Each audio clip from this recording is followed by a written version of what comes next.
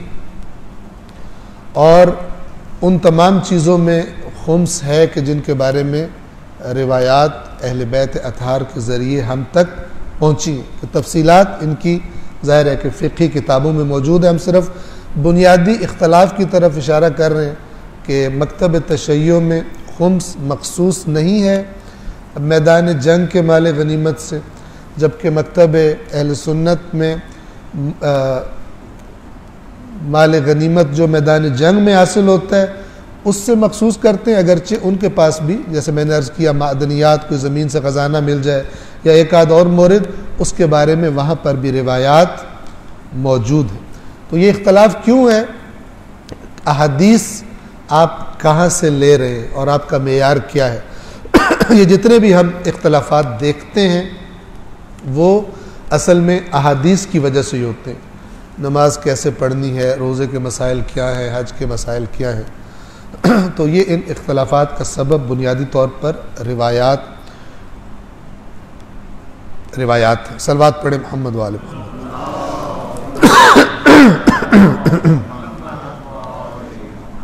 इस इख्तलाफ से हट कर जहाँ तक खुम्स के वाजिब होने का सवाल है, तो ये आयत आप देख रहे हैं, अल्लाह कह रहे हैं अगर तुम अल्लाह पर ईमान लाए हो और जो अल्लाह ने अपने बंदे पर नाजिल किया है उस पर ईमान रखते हो, तो जान लो तुम पे खुम्स वाजिब।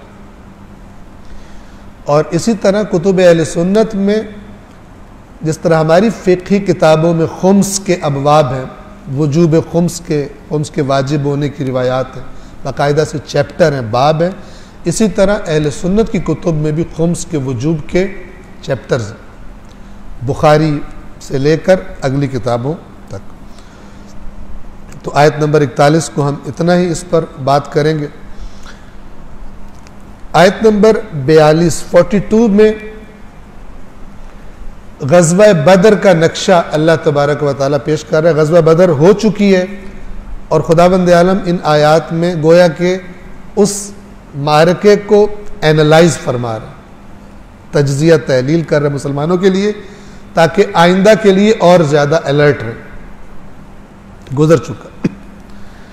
इज़ अंतुम बिलउद्वति दुनिया, जब तुम करीबी नाके पर थे, ये मैं आपको अर्ज करता हूँ, जब तुम करीब वाली तरफ थे, यानी मदीना से जो करीब है, वहुम बिलउद्वतिल कुस्वा, और वो दूर वाले नाके की तरफ थे जो समंदर के करीब, यानी अगर आप मदीना से जो समंदर तक अगर रास्ता लगाएं तो इसके दरमियान से साहिल से वो रास्ता गुजरता था कि जिस रास्ते से अबू सुफियान एक बहुत बड़ा तिजारती काफिला लेकर वापस आ रहा था। अब ये ज़रा बैकग्राउंड भी सुन लें। सूरत हाल ये थी कि जब मुसलमानों ने हिजरत की मक्का से मदीना की तरफ, तो जो घर बार, कारोबार, अमवाल वहाँ पे छोड़ आए थे, कुफ़ार मक्का ने, मक्का के कुरैश ने, सरदारों ने उन पे कब्जा कर लिया था, लूट मार की थी इनके साथ। और जब इस काफिले की इत्तला मिली तो अल्लाह के नबी ने यह फैसला फरमाया कि इस काफिले को, इस पर हमला किया जाएगा और इसके माल को लूट लिया जाएगा जिस तरह उन्होंने हमारे अमवाल को, हमारे घरों को लूटा है। तो ये काम किया जाएगा। बाज़ लोग कहते हैं कि जी तिजारती काफिलों को लूटना ठीक नहीं है।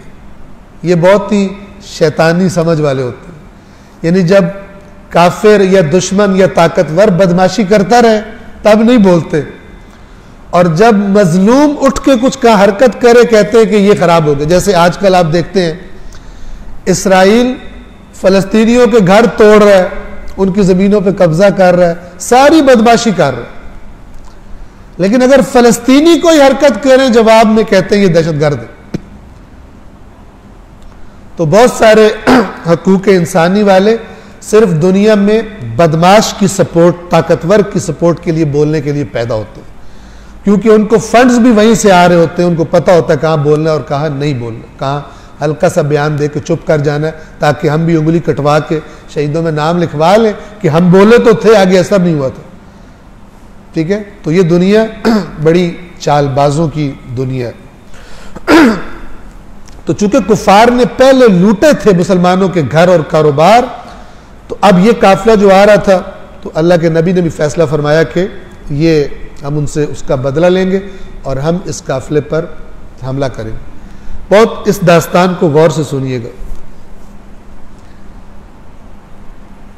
तो अल्लाह के रसूल ने तैयार किया लोगों को, और कोई बहुत ज्यादा तैयारी नहीं थी, यानी तैयारी जब मदीना से निकले हैं, अल्लाह के काम देखें, तो ये जंग के लिए नहीं निकले थे।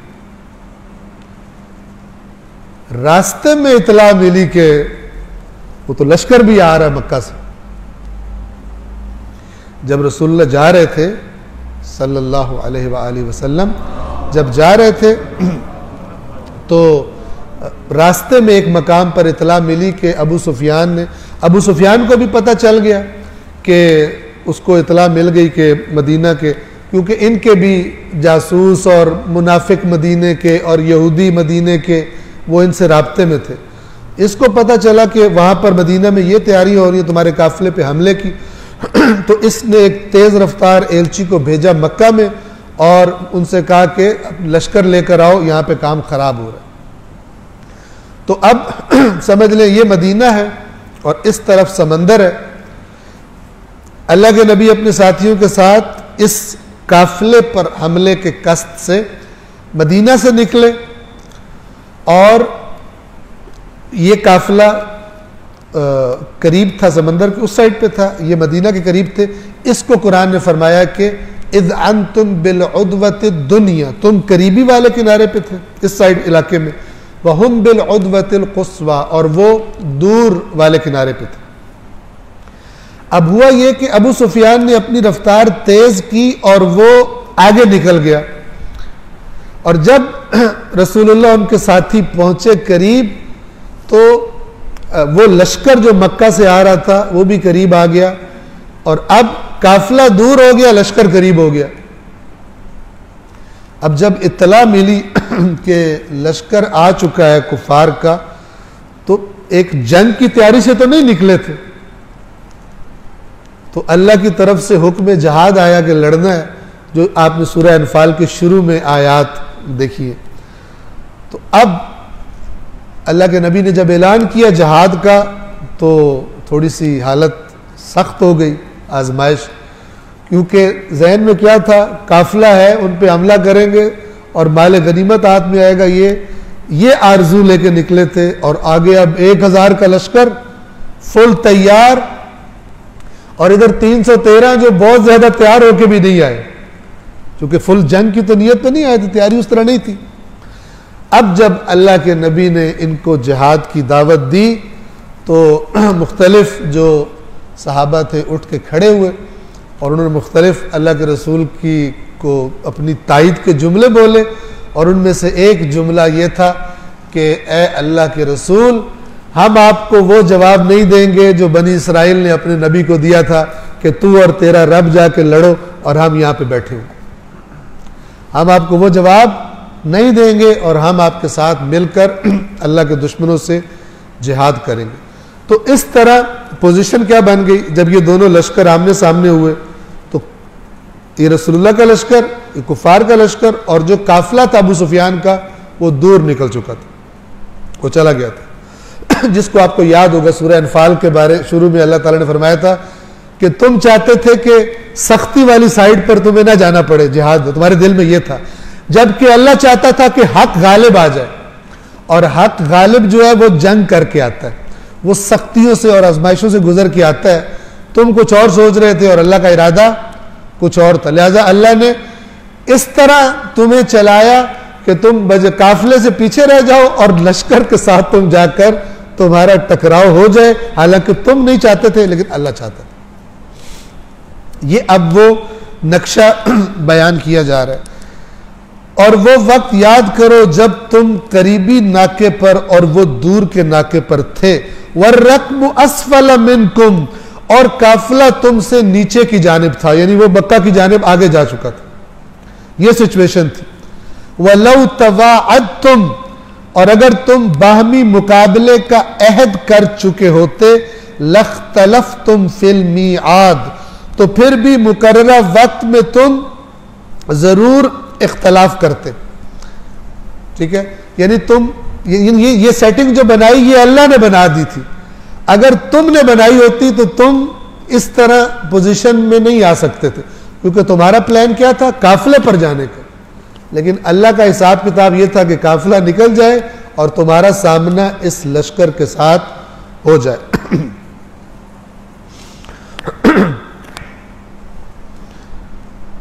ये इसकी वजाहत में अगर ऐसे हालात में जंग का फैसला कर लेते तो आपस में फूट पड़ जाती और इख्तलाफ का शिकार हो जाने के पास इस जंग की नौबत ना आती। लिहाजा अल्लाह ने ऐसा काम किया कि बिल्कुल आमने सामने पहुंच गए, और अब जो है उनको जंग मिसाल के तौर पर चाहते तो अब भी साथ ना देते, भागने वाले भाग जाते, लेकिन वहां पर सब लोगों ने, अल्लाह के रसूल के सहाबा ने उनसे कहा कि हम वो जवाब नहीं देंगे जो हजरत मूसा को उनकी कौम ने जवाब दिया था कि तू और तेरा रब लड़ो, हम आपके साथ मिलकर कुफार के साथ जिहाद करेंगे। अगर तुम बाहमी मुकाबले का अहद कर चुके होते तब भी मुकर्ररा वक्त में तुम जरूर इख्तलाफ करते, तुम में फूट पड़ जाती। लेकिन ये इसलिए था ताकि अल्लाह उस अम्र को पूरा कर दे जिसका फैसला अल्लाह कर चुका। सब कुछ, यानी हम कुछ देखते हैं, हम समझते हैं एक्सीडेंटली कुछ हो गया, इत्तेफाक से कुछ हो गया, जबकि उसके पीछे अल्लाह ताला का पूरा एक प्लान होता है बंदे के लिए।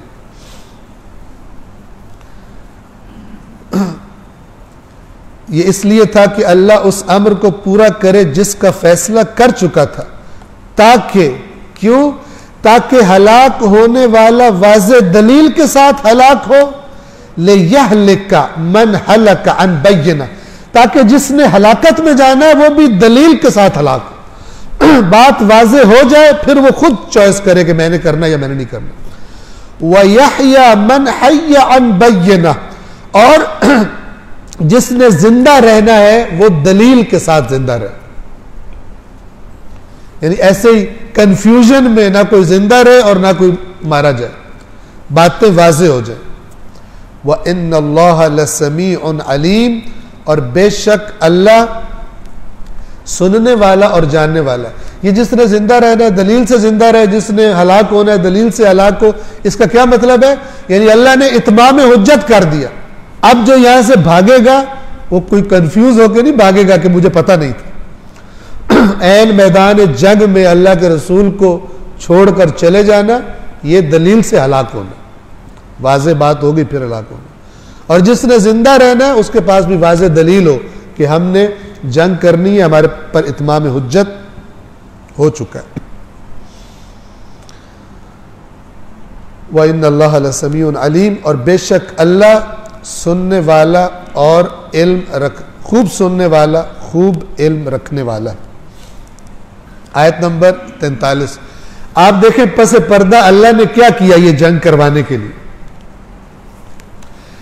इद युरीकहुमुल्लाहु फी मनामिका कलीलन, और याद कीजिए ए रसूल जब अल्लाह ने आपके ख्वाब में उनको थोड़ा दिखाया था।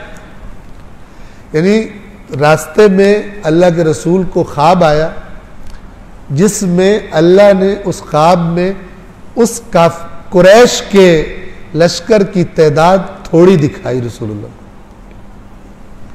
अब जब दुश्मन थोड़ा हो तो क्या होता है, जाहिर है जो ख्वाब देखा वही आकर बताया लोगों को, लोग थोड़े ताकि और हौसला बढ़ जाए। ये क्यों थोड़ा दिखाया गया, ताकि हौसले ज्यादा जानकर उनको हौसले पस्त न हो, हौसले बढ़े रहे। वलौ अराकहुम कसीरन, और ए रसूल अगर अल्लाह आपको उनकी मिकदार ज्यादा दिखाता, लफशिलतुम, तो तुम लोग कमजोर पड़ जाते। इतने ज्यादा लोग आ रहे हैं, यानी अल्लाह के नबी तो कमज़ोर ना पड़ता, अल्लाह का नबी तो, लेकिन जो साथी थे, ठीक है, उनको जब पता चलता कि इतना बड़ा लश्कर है तो जाहिर है कि उसकी एक ज़्यादा तादाद की एक प्रॉब्लम तो होती उनको। लफशिल तुम, और अगर आपको उनकी मिकदार ज़्यादा दिखलाता तो तुम हिम्मत हार जाते। फशिल तुम, कमज़ोर पड़ जाना। वलतनाज़अतुम फिल अम्र, और यकीनन फिर तुम इस मामले में झगड़ा शुरू कर देते। असल में फिर कुछ लोग तैयार हो जाते जाने के लिए, कुछ लोग जो नहीं तैयार होते डर जाते, फिर आपस में झगड़ा होता, नहीं जी खतरा है, फलान है, बाद में करेंगे, तो झगड़ा पड़ जाता। तो अल्लाह ने ऐसी इतला दी, ऐसी चीज दिखाई कि ये झगड़ा हो ही ना, कि थोड़े हैं हम हमला करते हैं, लड़ते हैं जाकर। बाज़ औक़ात गैबी मदद इस तरह से भी होती है कि बजाय दुश्मन तो एक ताकतवर है, अल्लाह आपको ज्यादा जुर्रत दे दे उनसे जंग की। अब आप देखते जाइए कि खुदा ने फरमाया क्या, और तुम उस मामले में झगड़ा शुरू कर देते। वलाकिन अल्लाह सल्लम, लेकिन अल्लाह ने तुम्हें बचा लिया उस झगड़े से जो ज्यादा तादाद का पता चलने से तुम्हारे दरमियान पैदा हो जाता। इन्नहु अलीमुन बिज़ातिस सुदूर, बेशक वो दिलों का हाल खूब जानता है कि किस तरह दिल कंट्रोल में रहेंगे और किस तरह दिल जो है वो बिदक जाएंगे। आयत नंबर 44 44, व इद युरीकुमुहुम इदिल तक़ैतुम फी अयुनिकुम कलीलन, गौर से सुनिए, और याद करो जब तुम मुकाबले पर आ गए थे तो अल्लाह ने काफिरों को तुम्हारी नजरों में थोड़ा करके दिखाया। यानी आमने सामने भी आ गए तब भी मुसलमानों को वो थोड़े लग रहे थे। वयुकल्लिलुकुम फी अयुनिहिम, अब एक और बात देखें, ये अजीब है, और तुम्हें भी अल्लाह ने काफिरों की नजरों में थोड़ा करके दिखाया ताकि उनके दिल में भी जंग का ख्याल पक्का हो जाए कि ये थोड़े से हैं, इनको मसल दो। जो मुसलमानों की 313 तादाद थी उससे भी थोड़ा करके दिखाया। मुसलमानों की नजरों में उनको कलील बना के दिखाया अल्लाह ने, और काफिरों की नजरों में मुसलमानों को कलील कर दिया ताकि दोनों ग्रुप का हौसला बढ़ जाए जंग के लिए। जंग जरूर हो, अल्लाह ये चाहता था। अब आप तवज्जो कीजिए, सूरह आले इमरान की आयत नंबर है 13। इसमें खुदा क्या फरमाता है कि बेशक तुम्हारे लिए उन दो जमातों में निशानी है कि जिनकी आपस में जंग हुई। यह भी बदर के बारे में, एक जमात अल्लाह के रास्ते में लड़ रही थी और दूसरी काफिर थी, और वो जो काफिर जमात थी यरौनहुम मिस्लहिम राअयल ऐन, वो काफिर जमात जंग के वक्त मुसलमानों की जमात को अपने से दुगना देख रहे थे। अब अल्लाह ने क्या किया कि ये गैबी मदद का ये अंदाज भी होता है जो ये आयत बता रही है कि खुदावंद आलम ने पहले मुसलमानों को कहा कि दिखाया कि ये थोड़े हैं ताकि इधर इख्तलाफ ना हो, डटे। और काफिरों को जब मुसलमानों का लश्कर दिखाया तो जो उनकी तादाद थी उससे भी थोड़ा दिखाया ताकि क्या अब जंग करके ही जाते हैं, इनका काम तमाम करके जाते हैं। और जब जंग शुरू हुई तो अल्लाह तबारक व तआला ने मुसलमानों की तादाद कुफ्फार की नजरों में कुफ्फार की तादाद से भी डबल, मतलब अगर ये 1000 थे तो इनको मुसलमान 2000 नजर आ रहे थे।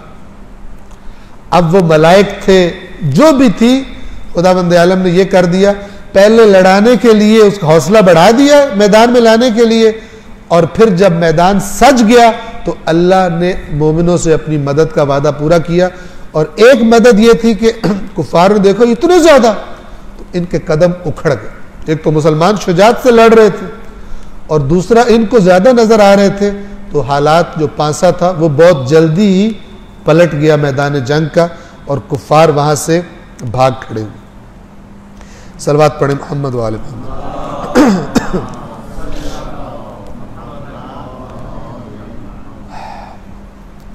और याद करो जब तुम मुकाबले पर आ गए थे तो अल्लाह ने काफिरों को तुम्हारी नज़रों में थोड़ा करके दिखाया और तुम्हें भी काफिरों की नज़रों में थोड़ा करके दिखाया, ताकि किस लिए ये किया? लियक़दी अल्लाहु अमरन काना मफ़ऊला, ताकि अल्लाह को जो काम करना मंजूर था उसे कर डाले।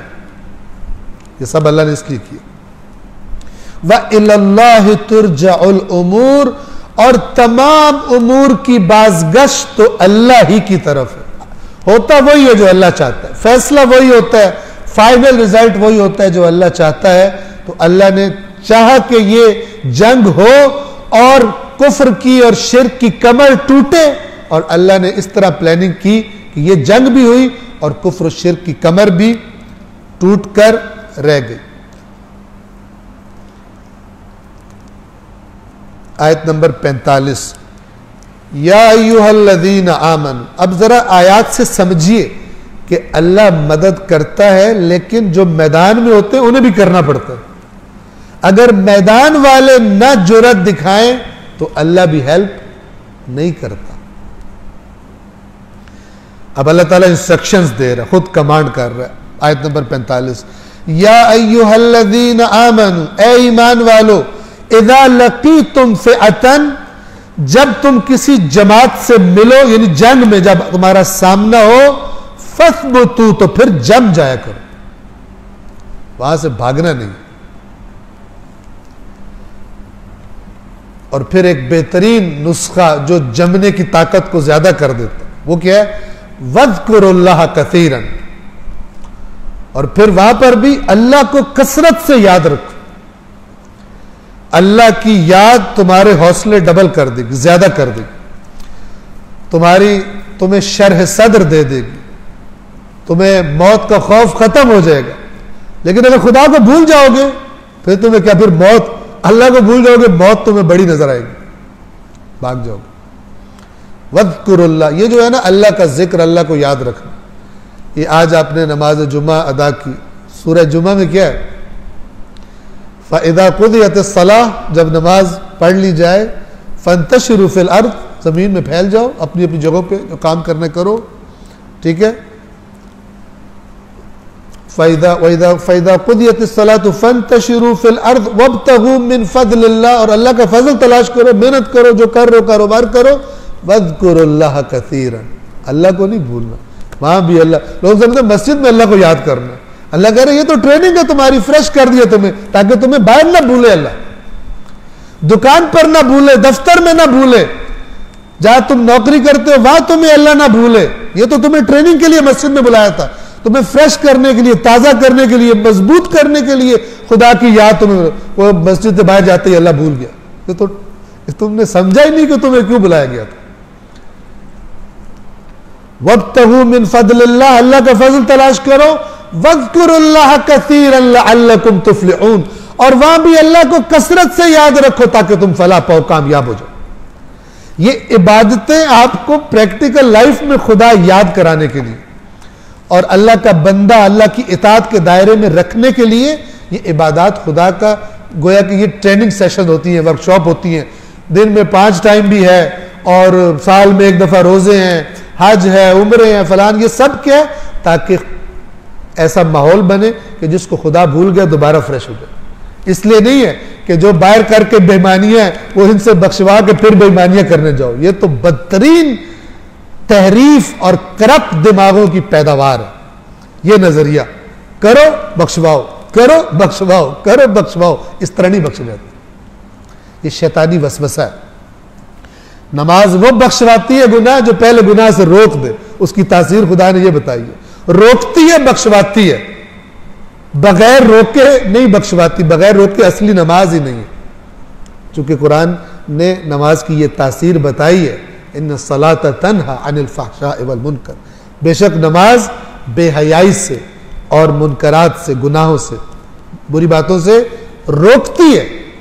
अब जिसकी नमाज में ये तासीर ही नहीं, वो कहता नहीं नहीं ये कड़वा वाला पीस है, ये मैं नहीं लेता, मीठा वाला पीस, गुनाह माफ कराने वाला, वो मुझे दे दो। वो इस तरह का अपनी मर्जी से कटिंग करके नहीं मिलता अल्लाह से। अल्लाह ने जो दिया सारा का सारा पैकेज कबूल करना पड़ता है, जिम्मेदारियां अदा करनी पड़ती हैं, तब अजर मिलता है। ना कि मैं जिम्मेदारी अदा नहीं करता, मुझे सिर्फ अजर चाहिए। ये शैतानी वसवसा है, ये शैतानी तहरीफ शुदा दीन की शक्ल है। सलवात पढ़े मोहम्मद वाले मोहम्मद।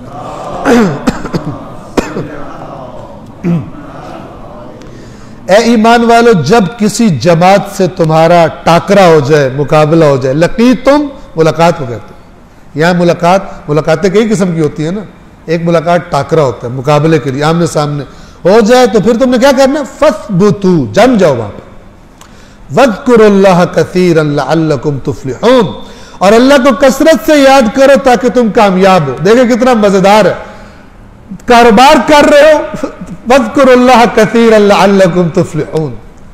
मैदान जंग में हो, वज़्कुरुल्लाह कसीरन लअल्लकुम तुफ्लिहून। गोया कि ये मैदान दुश्मन सामने नजर आ रहा है, लेकिन दुकान पर तुम्हारा दुश्मन ज्यादा खतरनाक है। वो अंदर से वसवसे करता है तुम्हें, वो तुम्हें तावीलें करता है, फला वो मुख्तलिफ काम कर लो, बेईमानी कर लो, कुछ नहीं ज्यादा प्रॉफिट कमा लो, 2 नंबर माल बेच दो। उसका हमला बड़ा खतरनाक है।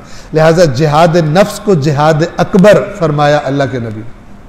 मैदान जंग से वापस आ रहे थे, आपने सुना होगा, पढ़ा होगा, किसी जंग से वापस आ रहे थे तो एक जगह क़याम किया तो अल्लाह के नबी ने फरमाया मरहबा उस कौम पर जो जिहाद असगर कर चुकी और जिहाद अकबर के लिए जा रही है।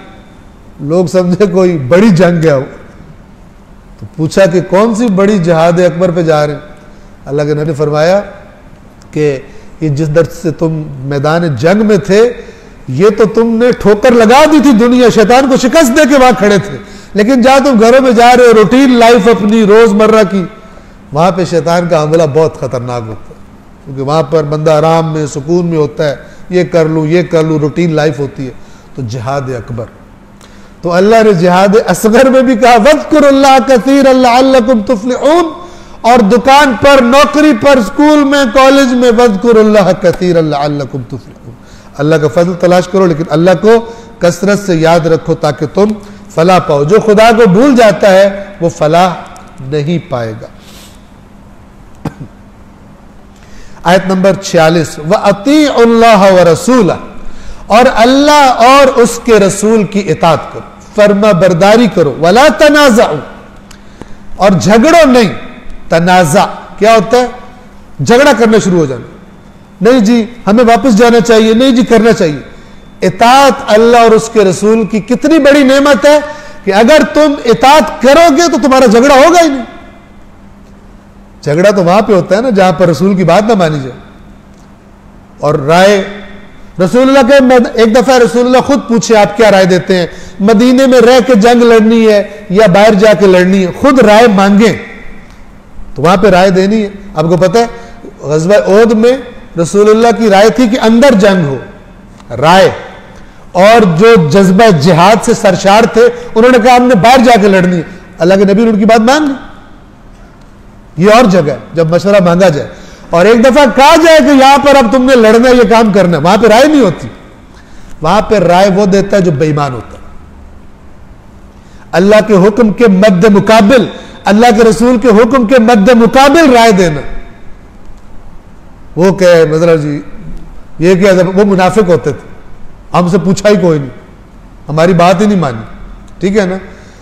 तो जहां इताअत का मसला है वहां ये नहीं कि अब जब फैसला हो गया मसलन ओहद में कि बाहर जाके लड़ना है, अब जिन्होंने राय दी थी कि बाहर जाके नहीं लड़ना वो कहें हमारी बात नहीं मानी, हम भी नहीं जाते। ये हमारे इख्तलाफात भी इसीलिए होते हैं, हमारे पास जिसका जो दिल करता है, ठीक है, राय का इख्तलाफ करके अपना सिस्टम ही अलग कर लेते हैं। क्यों? इसलिए कि कोई ऐसा निजाम नहीं है जिसमें इताअत करनी। आजकल हम क्या है, मसलन मौला अली को मानना है, इताअत का कोई मसला ही कोई नहीं। प्रैक्टिकल लाइफ कैसे गुजारनी है, नहीं मौला खामोश ही बैठे, हम आपकी बस ऐसे ही नारे चारे मारते रहेंगे, लेकिन आपने बोलना नहीं, हम इताअत नहीं कर सकते, ठीक है ना। हमारे जमाने के अपने तकाजे, हमारा गुजारा नहीं होता, लिहाजा झगड़े, इख्तलाफात, टुकड़ों पे टुकड़े, कौम ऐसी चलती जाएगी। व अतीउल्लाह व रसूला, और अल्लाह और उसके रसूल की इताअत करो, वला तनाज़उ, आपस में निज़ा न करो, झगड़ा न करो। करोगे तो क्या होगा, अल्लाह का रसूल तुम्हारे दरमियान भी होगा, तब भी फतफशलू, कमजोर पड़ जाओगे। ये फशल जो होता है कमजोरी जिसमें बुजदली भी हो। आप देखें, अगर इताअत नहीं होगी, समझे अल्लाह के कानून को, तो रसूलुल्लाह भी अपने वजूद बाबरकत के साथ मौजूद हो तब भी ताकत खत्म हो जाएगी। ठीक है ना? बंदा अल्लाह रसूल की बात ना माने और कहे या अल्लाह मेरा ये काम हो जाए, या अल्लाह मेरा ये काम हो जाए, ये सब चीटिंग है। पहले अल्लाह रसूल की इताअत करना सीखो, उसके बाद फिर दुआ भी मांगो। अल्लाह रसूल की बात नहीं मान रहे, उसके खिलाफ चल रहे हो, फिर कहते हो या अल्लाह ये कर दो, नहीं होता। रसूलुल्लाह मौजूद हो तुम्हारे दरमियान, फिर भी नहीं होगा, तुम कमजोर हो जाओगे, शिकस्त खा जाओगे। ग़ज़वा उहद में यही हुआ। कायनात की बाबरकत तरीन हस्तियां वहां मौजूद थी, अल्लाह के रसूल मौजूद, सहाबा कराम मौजूद, मौला अली मौजूद, जनाब सैयदा फातिमा तो ज़हरा मौजूद मैदान में, लेकिन फिर भी एक दफा पासा पलट गया। क्यों? अल्लाह के रसूल की नाफरमानी की गई। वहां पर रसूलुल्लाह जख्मी हो गए, नाफरमानी हुई। समझे इस बात को। अल्लाह ने ये जो समरात रखे हैं, ये इताअत के नतीजे में रखे हैं। बगैर इताअत के मर्जी की जिंदगियां गुजार रहे हैं, दूसरों की वेस्ट की वैल्यूज को फॉलो कर रहे हैं, दुआएं मांग रहे हैं अल्लाह वो रिजल्ट दे जो अल्लाह ने इस्लाम पर अमल करने वालों के लिए रखा है। बातिल है, गलत है, ये ख्याल खाम ख्याली है। और अल्लाह और उसके रसूल की इताअत करो और आपस में निज़ा न करो, वरना फतफशलू, नतीजा क्या निकलेगा? कमजोर पड़ जाओगे। वह तज़हब रिहुकुम, और तुम्हारी हवा भी उखड़ जाएगी। ये हवा उखड़ना एक मुहावरा है, यानी अगर तुम्हारी हवा जमी हुई हो तो दूसरों को उड़ा के ले जाएगी, लेकिन तुम्हारी अपनी हवा उखड़ जाएगी, जोर खत्म हो जाएगा तुम्हारा। वस्बिरू, और सब्र करो। सब्र क्या होता है? डट जाना, डटे रहो। सब्र ये होता है ना कि सब्र ये होता है कि मैं घर जाके बैठता हूं, दुआएं बद दुआएं करूंगा, खड़ा ना हो बातिल के मुकाबले में, ये सब्र नहीं होता। ये बुज़दिली का नाम सब्र नहीं है। वस्बिरू, मैदान जंग की बात हो रही है कि सब्र करो, यानी डटे रहो, यानी कि मदीने वापस जाके घर में बैठ जाओ और सब्र करो, मैदान जंग में रहो, सब्र करो। ये सब्र है जिनके साथ अल्लाह होता है। फिर इन्नल्लाह मअस्साबिरीन, बेशक, यानी तुम जान लो अच्छी तरह कि अगर ऐसा करोगे, ये सब्र करोगे, तो अल्लाह सब्र करने वालों के साथ। तुम्हें कोई बात समझ नहीं आ रही, डटे रहो, रसूल की इताअत नहीं छोड़नी। तुम्हें लग रहा है कि गलत फैसला हो गया, डटे रहो, अगर ईमान रखते हो रसूल पर, इताअत करो, अल्लाह फिर सब्र करने वालों के साथ। आयत नंबर 47, वला तकूनु कल्लदीन खरजू मिन दियारिहिम बतरन, और उन लोगों की तरह न होना कि जो अपने घरों से इतराते हुए, वर्रिआ अन्नास, और लोगों को दिखाने के लिए निकले। यह कुफार के लश्कर की बात हो रही है। अब जरा देखिए, काफिर मक्का से जब लश्कर के साथ निकले थे तो साथ जनाब ढोल और म्यूजिक और नाचने वाली गाने वाली औरतें, और अकड़ते हुए, हम तो समझ रहे थे ये तो कीड़े मकोड़े मुसलमान, हम रगड़ देंगे इनको। और थोड़ी थोड़ी देर बाद रुकते लोगों को दिखा रहे थे हमारी शान शौकत। वहां पे नाचने वाली है, नाच गाने करती और बड़ा इंजॉय करके निकल रहे थे तकब्बुर के साथ। तो अल्लाह ने कहा ऐसे ए मुसलमानों तुम नहीं हो जाओ। ठीक है, अल्लाह ताला दीन में नाच गाने शामिल करने से महफूज रखे। नाचने गाने वाले स्टाइल दीनी चीजों के नाम पर दीन में शामिल करने से और बेड़ा गर्क करने से अल्लाह इस कौम को महफूज रखे, जो कि आजकल और जोर और शोर से किया जा रहा है। उन लोगों की तरह न होना कल्लदीन खरजू मिन दियारिहिम, कि जो अपने घरों से निकले थे कैसे? बतरन।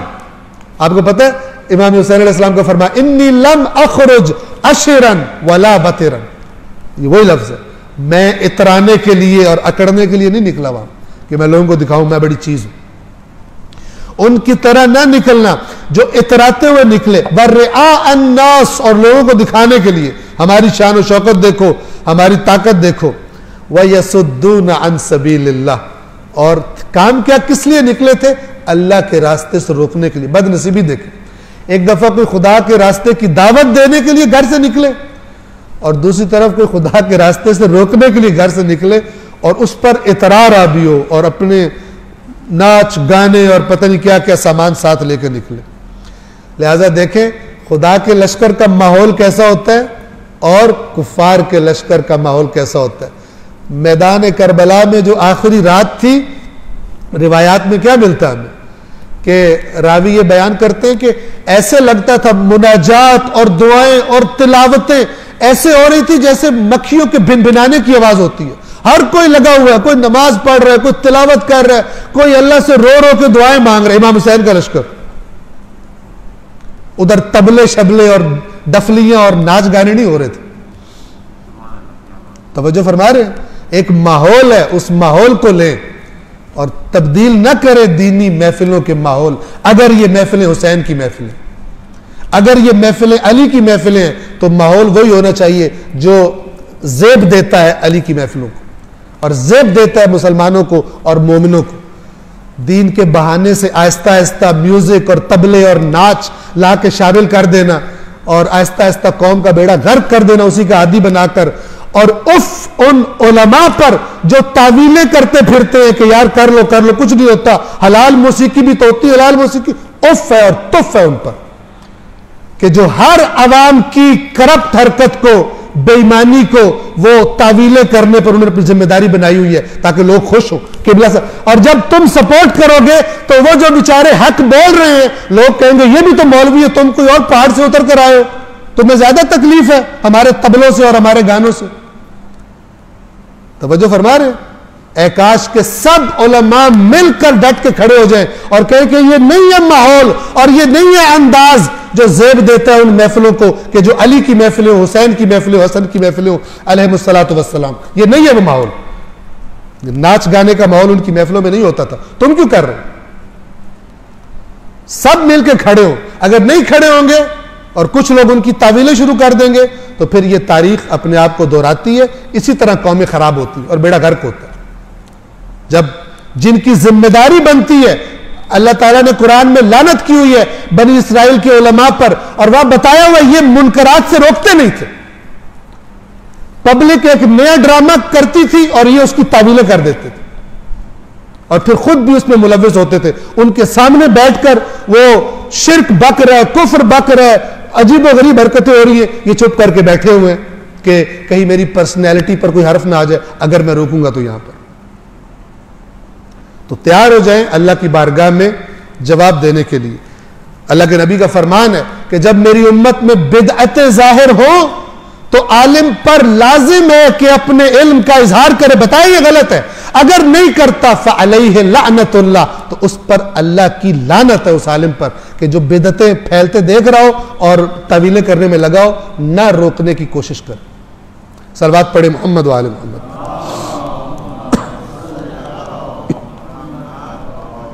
तो ये कुफार का लश्कर इस तरह नाच गाने करते हुए और इतराते हुए और लोगों को दिखावा करते हुए निकले। व यसुद्दून अन सबीलिल्लाह, और अल्लाह के रास्ते से रोकते हैं। वल्लाहु बिमा यअमलून मुहीत, जबकि अल्लाह उनके आमाल पर खूब इहाता किए हुए। यानी अल्लाह उनको बता रहा है कि मत समझो कि इस तरह नाचने टापने से तुम हमारे हाथों से निकल जाओगे, अल्लाह की गिरफ्त में नहीं आओगे। अल्लाह जो कुछ तुम्हारे आमाल है सब पर इहाता किए हुए, सबको देख रहा है। आयत नंबर 48। अब जब इस तरह के लोग हरकतें करते हैं तो शैतान उनके आमाल उन्हें खूबसूरत बना के दिखाता है। तुम्हारी क्या बात है, तुम्हारी क्या टौर है, तुम्हारी क्या शो है, तुम्हारा तो लश्कर देख के ही वो भाग जाएंगे, तुम इतने स्ट्रांग हो। वइज़ ज़य्यन लहुमुश शैतानु अअमालहुम, और जब शैतान ने उनके आमाल उनके लिए खूबसूरत बना दिए, मुज़य्यन बना दिए, यानी जो वो कर रहे थे उल्टी सीधी हरकतें शैतान ने खूबसूरत बना के दिखाया। वक़ाला, और शैतान ने उनसे कहा, ला गालिब लकुमुल यौम मिनन नास व इन्नी जारुल लकुम। शैतान भी शैतान होता है, कहता है आज लोगों में से कोई तुम पर गालिब नहीं आ सकता और मैं तुम्हारे साथ हूं। कदम बढ़ाओ मुशरिकीन मक्का, इबलीस तुम्हारे साथ है, मैं तुम्हारे साथ हूं। ठीक है, इसने इबलीस ने कहा। अब रिवायात में बाज में यह है कि किसी इनके कबीला, कोई कबीला था उसी इलाके में, उनके सरदार के रूप में आया था शैतान और इनको और पंप किया कि ताकि ये कहीं जंग हो। बहरहाल जैसे भी किया, अल्लाह ताला फरमा रहे कि शैतान ने इनसे कहा कि मैं तुम्हारे साथ हूं, आज तो तुम्हारी जीत कन्फर्म है, पक्की है तुम्हारी जीत, कोई सवाल ही पैदा नहीं होता तुम्हें कोई हरा सके लोगों में। फलम्मा तराअतिल फ़िअतान, तो जब दोनों गिरोहों का आमना सामना हो गया, नकसा अला अक़िबैहि, तो उल्टे पांव भाग गया।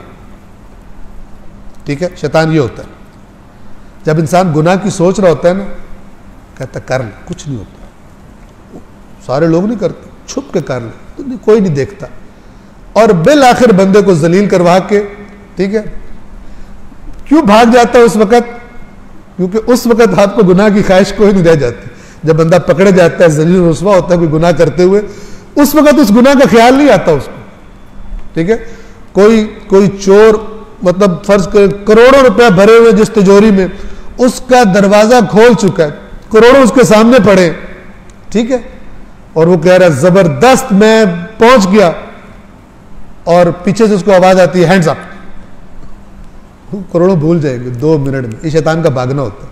वो जो ख्वाहिश की शिद्दत थी और गलबा था, और जिसके तसव्वुर से दिल बाग बाग हो रहा था, एक सेकंड से भी पहले एक आवाज सुन के वो ख्वाहिश गायब हो जाती है। ये शैतान का भागना होता है। फिर बंदे को करोड़ भी भूल जाता, पता होता है अब जेल है।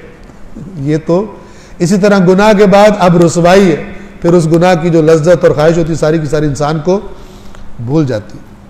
ये गोया शैतान का भागना होता है वहां से, शैतान का होना यानी ख्वाहिश का जोर, नफ्स का जोर। जब दोनों गिरोहों का मुकाबला हुआ, नकसा अला अक़िबैहि, तो वो अपने उल्टे पांव भाग गया। वक़ाला इन्नी बरीउम मिनकुम, और क्या कहने लगा? जो पहले कह रहा था मैं तुम्हारे साथ हूं, लड़ो लड़ो कदम बढ़ाओ, फिर कहता है मैं तुमसे बरी हूं। ये बरी वही तबर्रा है, मेरा तुमसे कोई ताल्लुक नहीं। इन्नी अरा मा ला तरौना इन्नी अखाफुल्लाह, मैं तुम लोगों से बेजार हूं, मैं वो कुछ देख रहा हूं जो तुम नहीं देख रहे। वो या शैतान ने वो मलाइक और वो देख लिए थे, और उसको पता चल गया कि अल्लाह ने ठान लिया कि इनको मार पड़नी है, ये कुफार मक्का को। तो फिर ये वहां से भागा और कहता मेरा तुमसे कोई ताल्लुक नहीं है। इन्नी बरीउम मिनकुम, क्यों? इन्नी अरा मा ला तरौना, मैं वो देख रहा हूं जो तुम नहीं देख रहे। और फिर शैतान भी मुत्तकी बन गया, कहता इन्नी अखाफुल्लाह, मुझे अल्लाह से खौफ आ रहा, लिहाजा मैं तुम्हें छोड़कर भाग रहा हूं। अल्लाहु शदीदुल इक़ाब, और अल्लाह तो बड़ा सख्त अजाब देने वाला। अब ये जुमला शैतान की जुबान से है, ठीक है, या ओवरऑल अल्लाह कह रहे हैं कि अल्लाह तो फिर जब पकड़ करता है तो उसका इक़ाब, उसका अजाब बड़ा शदीद होता है। 49। अब ये तो उधर की स्टोरी थी, किस्सा था। अब मुसलमान जब जिनके अंदर कुछ मुनाफिक भी थे मदीना में, तो देखे 2 गिरोहों का जिक्र हो रहा है, तवज्जो कीजिए। इद यक़ूलुल मुनाफिकून वल्लज़ीन फ़ी क़ुलूबिहिम मरदुन, बड़ी तवज्जो से सुनो, ये अल्लाह ताला एनालाइज कर रहा है पिछली बातों की। ये जो बातें हुई हैं मैं तुम्हें दोबारा बता रहा हूं, कौन सा बंदा कैसी बातें कर रहा था, पहचानो। जिसके मुंह से ये बात निकली वो मुनाफिक है, और जिसके मुंह से ये बात निकली उसके दिल में मरज है। यहां पे चूंकि दिल में मरज होना मुनाफिकों के मुकाबले में साथ आ रहा है, इसका मतलब है कि मुनाफिक और थे, और ये दिल में मरज यानी ज़ईफुल ईमान। मुनाफिक नहीं थे कि ड्रामे करते हो, फ्रॉड करते हो, लेकिन ज़ईफ ईमान वाले थे, ताजे ताजे एंटर हुए थे, अचानक इतना बड़ा बदर का मार्का आ गया तो वो डर रहे थे बीच में, और उस डर की वजह से, उस ईमान के ज़ाफ की वजह से उनके मुंह से भी ये जुमला निकल रहा था जो कुरान बता रहा है। मुनाफिकों का भी वही जुमला, और ज़ईफुल ईमान, मरीज, दिल मरीज वालों का भी वही जुमला। तवज्जो कीजिए आयत नंबर 49। इद यक़ूलुल मुनाफिकून वल्लज़ीन फ़ी क़ुलूबिहिम मरदुन, और जब मुनाफिक और वो लोग जिनके दिलों में मरज था, बीमारी थी, जब वो कह रहे थे, याद करो जब वो कह रहे थे, क्या कह रहे थे? गर्र हाउलाइ दीनुहुम, मोमिन जो रसूल पाक से कह रहे थे हम तो लड़ेंगे, जो आप कहेंगे हम वो करेंगे, ठीक है, उनको जब ये मुनाफिक और मरीज दिल वाले कह रहे थे, इनको इनके दीन ने धोखे में डाल दिया। क्यों कह रहे थे? इसलिए कह रहे थे इनसे लड़ोगे तो तुम्हें मार मार के तो तुम्हें पता नहीं क्या कर देंगे। तवज्जो फरमा रहे हैं? एक गिरोह मुनाफिकीन का, एक फी कुलूबिहिम मरज़ुन का, और एक हकीकी मोमिनों का। तो ये दो ग्रुप्स जो है, मोमिनों को देख के, उनके जज्बे को देख के, क्योंकि इनको लग रहा था इनसे लड़ना तो खुदकुशी है, तो जीत का तो सवाल ही पैदा नहीं होता। तो जुमला क्या बोला? इन बेचारों के दीन ने इनको धोखा दे दिया। यानी दीन की वजह से, याद रखें, ये बेदीन या मुनाफिक या फी कुलूबिहिम मरज़, इसको हकीकी मोमिन समझ ही नहीं आता, उसको बेवकूफ लगता है। तो सूरह बकरा में है ना, शुरू में जब इनसे कहा जाता है उस तरह ईमान लाओ जिस तरह लोग ईमान लाए, कहते हैं हम उस तरह ईमान लाए जैसे ये बेवकूफ ईमान लाए। हकीकी मोमिन मुनाफिक को और कम ईमान वाले को, ज़ईफ़ुल ईमान को बेवकूफ लगता है, अपने अपने एंगल ऑफ यानी व्यू से, विजन से। जब याद करो, जब मुनाफिक और जिनके दिलों में बीमारी थी कह रहे थे इन्हें तो इनके दीन ने धोखा दे दिया है, और अल्लाह मोमिनों से क्या कह रहे हैं इसी आयत में? वमन यतवक्कल अलल्लाह फइन्नल्लाह अज़ीज़ुन हकीम। दीन ने इन्हें धोखा नहीं दिया, ये तो अल्लाह पे तवक्कुल कर रहे हैं, और जो अल्लाह पर तवक्कुल करेगा तो यकीनन अल्लाह हर चीज पर गालिब आने वाला और हिकमतों वाला। अजीज, जिस पर कोई गालिब ना आ सके, उस पर जिसने तवक्कुल किया, जो उसके साथ राबते में है, उसको तुम कह रहे हो धोखा हो गया उसको। तुम जाहिर देखने वाले हो, तुम ज़ईफ़ुल ईमान हो, तुम मुनाफिक हो, तुम्हें अपनी दुनियादारी की निगाहों से मोमिन बेवकूफ लगते हैं, और मोमिनों के डिसीजन और उनका जज्बा जिहाद अपने से ताकतवर दुश्मन के खिलाफ तुम्हें बेवकूफी लगता है। वो तो जबरदस्त है, उन्होंने तो अल्लाह पे तवक्कुल किया होगा। और ये जो मदीना के यहूदी थे, अभी उनका भी जिक्र आगे आने वाला है, ये इनको कन्फर्म था कि गए मुसलमान। जब जंग का डिसीजन हुआ तो इनको कन्फर्म था कि मुसलमान मारे गए, काफिर नहीं छोड़ेंगे। इनको पता था काफिला भी आ रहा है अबू सुफियान के, वो लश्कर भी आ रहा है अबू सुफियान के काफिले को डिफेंड करने के लिए। तो ये मदीने के यहूदी बड़े खुश थे कि इन्होंने बड़ी बड़ी बातें भी की, बड़ी खराबियां भी की, और उकसाया भी उनको, काफिरों को, कि मारो इनको, खत्म कर दो। और जब बदर में शिकस्त हो गई काफिरों को, तो इनके तो ये तो जीते जी मर गए। इनको तो समझ ही नहीं आ रही थी कि, और एक यहूदी सरदार ने मदीने में कहा था, जब उसको पता चला कि बदर में मुसलमान जीत गए और मुशरिकीन मक्का हार गए, तो उसने कहा तकलीफ के मारे कि आज वो दिन है कि जमीन की पुष्ट पर होना इससे बेहतर है हम जमीन के पेट में होते, यानी हम मर के दफन हो जाते, ये बेहतर था, हमें ये खबर ना सुननी पड़ती कि मुसलमान जीत गए। और थे कौन? रसूलुल्लाह से मुआहदा किया हुआ था कि हम सब मिल के रहेंगे मदीने में, मिल के डिफेंड करेंगे मुसलमानों को, जो थ्रेट होगी हम मिल के, मुआहदे किए हुए थे। और उधर से कह रहे कि आज की खबर सुनने से पहले तो हम मर जाते। हम कहते हैं ना उर्दू में भी, काश मैं ये खबर सुनने से पहले मर गया होता। तो अरब जुमला बोलते हैं, आज का दिन बेहतर था हम जमीन के पेट में होते, बजाय इसके कि हम जमीन की पुष्ट पर मर गए होते। सलवात पढ़िए मोहम्मद वाले मोहम्मद।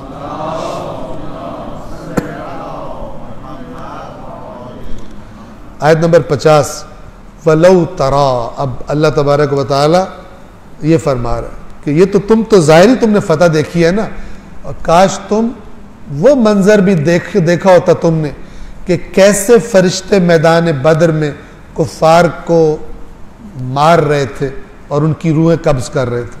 वो तो तुम नहीं देख रहे थे, वो खुदा तुम्हें बता रहा है। वलौ तरा, और काश आप देख लेते, इद यतवफ़्फ़ल्लज़ीन कफ़रुल मलाइका, जब फरिश्ते काफिरों की रूहों को कब्ज कर रहे थे, यज़रिबून वुजूहहुम, और उनके मुंहों पर मार रहे थे,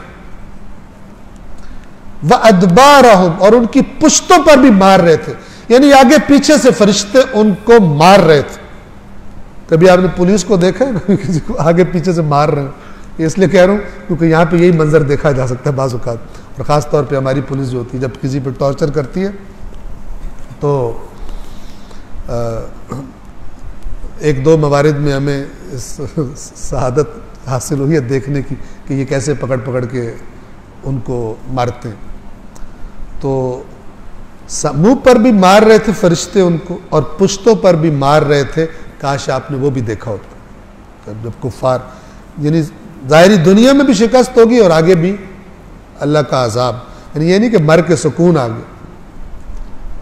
अब तो यही जी में है कि पता नहीं क्या शेर है वो, अब तो ये जी में है कि मर जाएंगे, मर के भी चैन ना पाया तो किधर जाएंगे। ठीक है ना, फिर उसके बाद क्या होगा अगर मौत से भी सुकून न मिला तो ये सूरत हाल है इनकी। और फरिश्ते उनके चेहरों और पुश्तों पर ज़रबे लगा रहे थे। वज़ूकू अज़ाबल हरीक, और गोया के कह रहे थे अब जलने के अजाब के मजे चखो। अब ये भी आलम बरज़ख की तरफ पॉइंट आउट कर रही है आयत। अभी क़यामत तो नहीं आई लेकिन उनसे कह रहे भी जलने के अजाब के मजे चखो। फरिश्ते कह रहे थे कि तुम्हारे साथ अभी ये होने वाला है। क्यों है ये तुम्हारे साथ? आयत नंबर 51, ज़ालिका बिमा क़द्दमत ऐदीकुम। एक सलवात पढ़िए मोहम्मद वाले मोहम्मद पर। ये अजाब इसलिए उन कामों के सबब जो तुम्हारे हाथों ने आगे भेजे, यानी ये तुम्हारी हरकतों का वबाल है कि जो अब जिसको तुम फेस कर रहे हो। ये गोया के फरिश्ते उनसे कह रहे थे ज़ालिका बिमा क़द्दमत ऐदीकुम, ये अजाब तुम्हारे अपने हाथों आगे भेजे हुए का नतीजा है। व अन्नल्लाह लैसा बिज़ल्लामिल लिल अबीद, और ये कि अल्लाह तो अपने बंदों पर जुल्म करने वाला नहीं। लेकिन खुदा ने कानून बता दिया, गाइड कर दिया, ये करोगे नतीजा ये, वो चेंज नहीं होगा। ये करोगे नतीजा ये, चेंज नहीं होगा। तो अब अल्लाह के फरिश्ते कह रहे हैं कि ये तुम्हारे हाथों की हरकत थी, तुमने खुद किया, जो नतीजा ये है तुम्हारी अपनी चॉइस थी, वरना अल्लाह बंदों पर जुल्म करने वाला नहीं है। अल्लाह बंदों पर जुल्म करने वाला नहीं है। आयत नंबर 52, एक सलवात पढ़िए मोहम्मद वाले मोहम्मद पर। कदअब आल फिरऔन, दअब कहते हैं रविश को, मेथोडोलॉजी को, रवैये को। कदअब आल फिरऔन, जिस तरह फिरौनियों की रविश थी और जिस तरह फिर उस रविश का फिरौनियों के लिए नतीजा निकला, ये तुम्हारे साथ भी वही हो रहा है। वो भी अल्लाह की पकड़ में आए, तुम भी अल्लाह की पकड़ में आए। रविश उनकी भी वही थी जो रविश तुम्हारी भी वही है। इनका हाल फिरौनियों और उनसे पहलों जैसा है। कदअब आल फिरऔन वल्लज़ीना मिन क़ब्ल, जैसे आल फिरौन का हाल था और उनसे पहलों का। कौन से? अल्लाह के नाफरमान। वही तुम्हारा हाल भी। उन्होंने क्या किया था? वही जो तुमने किया और तुम्हारा ये नतीजा निकला है। क्या किया था उन्होंने? कफरू बि आयातिल्लाह, उन्होंने अल्लाह की आयत का इनकार कर दिया। तो क्या हुआ? फअख़ज़हुमुल्लाहु बिदुनूबिहिम, तो अल्लाह ने उनके जुनूब के सबब उनको अपनी गिरफ्त में ले लिया, पकड़ लिया। जुनूब यानी गुनाह। तुमने भी वही किया ना। अब जो तुमने किया अल्लाह ने गिरफ्त में ले लिया। कानून वही है जो फिरौनियों और उनके बाद वाले नाफरमानों के साथ था। अल्लाह वलन तजिद लिसुन्नतिल्लाहि तब्दीला, तो अल्लाह की सुन्नत में कोई तब्दीली हरगिज नहीं पाएगा। इन्नल्लाह कविय्युन शदीदुल इक़ाब, और यकीनन अल्लाह कवी है, कुव्वत वाला है और शदीदुल इक़ाब है।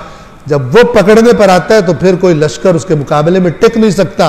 फिरौन हो या नमरूद हो या शद्दाद हो या अबरहा हो या कोई हो, उसके सामने जब वो वक्त आ जाता है कि अल्लाह ने गिरफ्त में लेना है तो फिर किसी की मजाल नहीं होती, ताकतवर से ताकतवर तरीन की भी, कि अल्लाह के सामने वो थोड़ी देर के लिए भी टिक सके।